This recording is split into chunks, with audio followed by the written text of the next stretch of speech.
$50 লাখ। বাংলাদেশি টাকায় 60 কোটি টাকার বেশি খরচ করলেই মিলবে মার্কিন যুক্তরাষ্ট্রের নাগরিকত্ব। মার্কিন প্রেসিডেন্ট ডোনাল্ড ট্রাম্পের অভিবাসন নীতির নতুন পরিকল্পনায় এমন সুযোগের কথা বলা হয়েছে।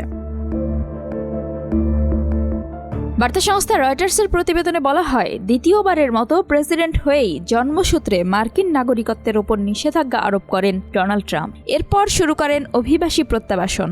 এরপর অভিবাসন নীতিতে নতুন পরিকল্পনা আঁটেন তিনি, যার অংশ হিসেবেই নাগরিকত্ব পাওয়ার নতুন এই সুযোগ দেওয়া হচ্ছে। ট্রাম্পের বক্তব্যের সূত্র ধরে বিষয়টি আরেকটু খোলাসা করা যাক। ট্রাম্প বলেন, ধনী অভিবাসীদের জন্য মার্কিন নাগরিকত্ব পাওয়াকে সহজ করার পরিকল্পনা হিসেবে গোল্ড কার্ড ব্যবস্থা চালু করতে যাচ্ছেন তিনি। এই গোল্ড কার্ড স্থায়ী বাসিন্দার মর্যাদা পাওয়া এবং আমেরিকার নাগরিকত্বের পথে এগিয়ে যেতে সহায়তা করবে। ট্রাম্প বলেন, আমরা একটি গোল্ড কার্ড বিক্রি করব। এই কার্ডের জন্য প্রায় $5 মিলিয়ন মূল্য নির্ধারণ করব। এটি আপনাকে গ্রিন কার্ডের সুবিধা দেবে, পাশাপাশি এটি আমেরিকার নাগরিকত্বের পথ তৈরি করবে। ধনী ব্যক্তিরা এই কার্ড কিনে আমাদের দেশে আসতে পারবেন। যেসব বিদেশি যুক্তরাষ্ট্রের ব্যবসায় বিনিয়োগ করতে প্রতিশ্রুতিবদ্ধ তাদের EB-5 প্রোগ্রাম গ্রিন কার্ড দেয়। মার্কিন ব্যবসায় বড় অঙ্কের অর্থ বিনিয়োগ বা কর্মসংস্থান সংরক্ষণের প্রতিশ্রুতির মাধ্যমে স্থায়ী বাসিন্দা হওয়ার সুযোগ পান বিদেশি বিনিয়োগকারীরা। ট্রাম্প সাংবাদিকদের বলেন, EB-5 অভিবাসী বিনিয়োগকারী ভিসা প্রোগ্রামটি প্রতিস্থাপন করে গোল্ড কার্ড চালু করা হবে। এই উদ্যোগ দ্রুত জাতীয় ঋণ পরিশোধে সহায়ক হতে পারে।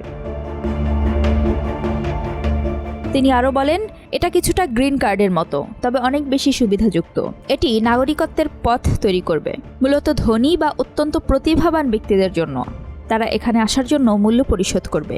কোম্পানিগুলো লোকজনকে এখানে নিয়ে আসার জন্য অর্থ দেবে, যাতে তারা এই দেশে দীর্ঘমেয়াদে থাকতে পারে। ট্রাম্প বলেন, তারা ধনী হবে, সফল হবে, তারা অনেক অর্থ ব্যয় করবে, অনেক কর দেবে, অনেক লোকের কর্মসংস্থান করবে। আমরা মনে করি এটি অত্যন্ত সফল হতে চলেছে। এ সময় কমপক্ষে 10 লাখ গোল্ড কার্ড বিক্রি হবে বলে আশা করেন ট্রাম্প।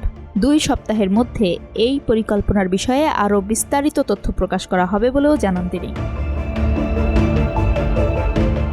EB-5 অভিবাসী বিনিয়োগকারী প্রোগ্রাম মার্কিন নাগরিকত্ব ও অভিবাসন পরিষেবা USCIS দ্বারা পরিচালিত হয়।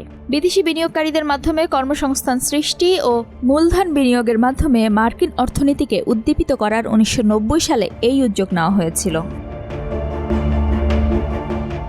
দেশটির বাণিজ্যমন্ত্রী হাওয়ার্ড লুটনিক সাংবাদিকদের জানান, EB-5 প্রোগ্রাম ছিল পুরোপুরি অর্থহীন, কল্পনাপ্রসূত ও জালিয়াতিতে ভরা। এটি কম দামে গ্রিন কার্ড পাওয়ার একটি উপায় ছিল। তাই প্রেসিডেন্ট বলেছেন, এই হাস্যকর EB-5 প্রোগ্রামের পরিবর্তে আমরা এটি বন্ধ করে দেব। আমরা এর পরিবর্তে ট্রাম্প গোল্ড কার্ড চালু করব। বিশ্বের অনেক দেশেই বিনিয়োগকারীদের জন্য ভিসার সুবিধা রয়েছে।